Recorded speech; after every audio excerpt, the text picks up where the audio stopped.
So the Moxon vise has proved very popular for dovetailing, and it's easy to see why.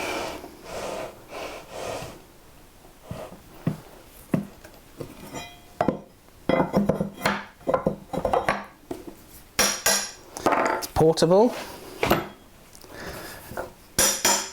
clamps easy to the bench, and it gives you really wide access for boards, and it gives you complete unhindrance there of any guide bars as well. So you can easily take longer dovetail boards, pinch them up in the vise without any hindrance at a nice height to work at.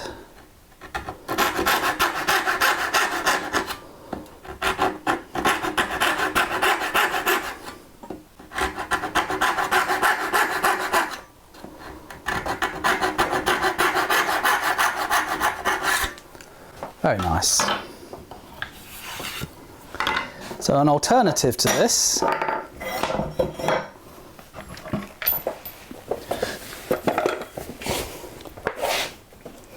is this compact little vise,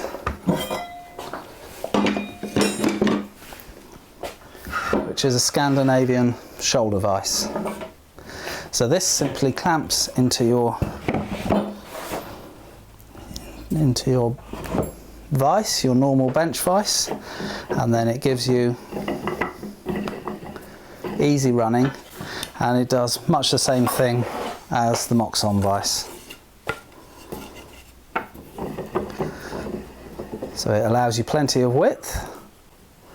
There are no guide bars. It raises the work up and makes it really easy.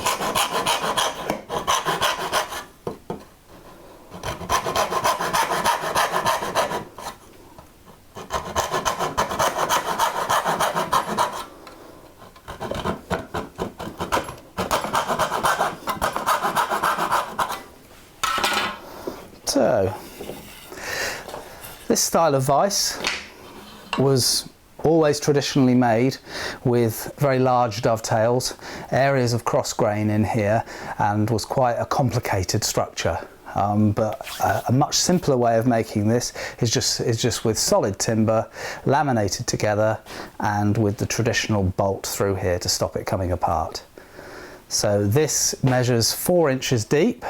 It's 16 inches long, 12 inches wide, and it gives opening capacity of about 3 inches, which is plenty enough for any dovetailing I'd like to do, but of course you can make it to any size you like.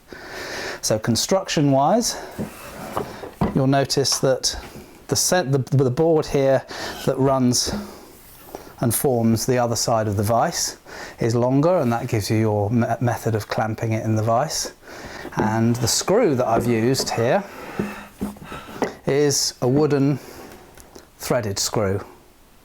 Now this one's a 1.5 inch diameter, and it was made with one of these thread cutting tools that you've probably seen in catalogues. It's freely available worldwide, and they're quite cheap and surprisingly effective. So for the screw, I added this hub, and so this wasn't turned from a solid piece of timber. It was just simply turned from a 1.5 inch diameter maple screw or maple dowel, and that was then tapped into this so that it made it really easy and just use epoxy glue. So I'll just show you how this works. So that fits over the top of there. It automatically centers itself, and then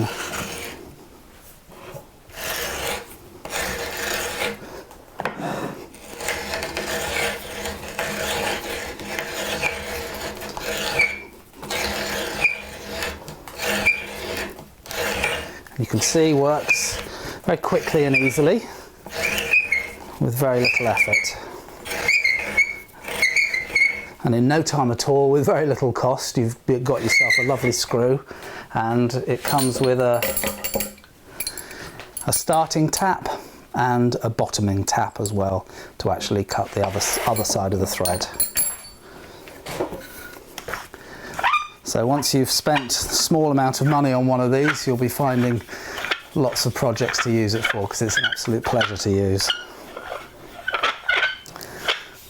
Now mine, I bought mine maybe 10 years ago. I haven't used it an enormous amount, but it came perfectly set and I've had no need to ever take the cutter out.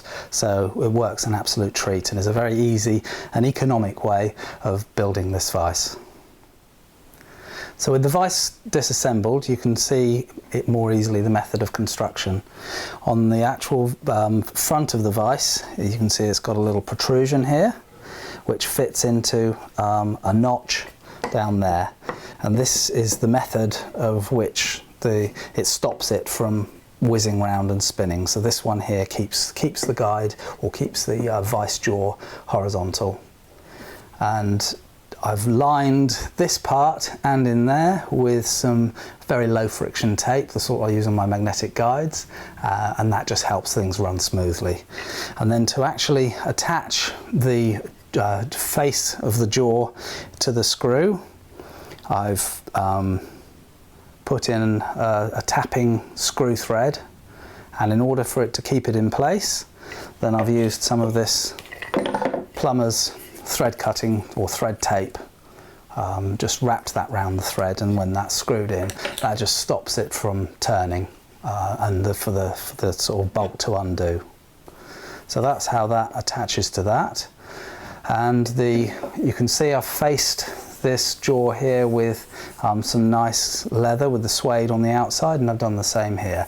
And this serves two purposes. It helps with the grip tremendously, but also if you've got any little bits between your work, it doesn't cause those to give little dimples or marks on the work. You'll notice that I've also, the handle I've fitted, I've fitted two little rubber rings, two little rubber bumpers, and I've made the whole handle about half the length of a normal handle. For something like this, where you're applying the pressure directly behind the work, it just needs to be pinched up. It doesn't need great leverage. So there we go. A really easy, really portable, easy to store alternative to the Moxon vise.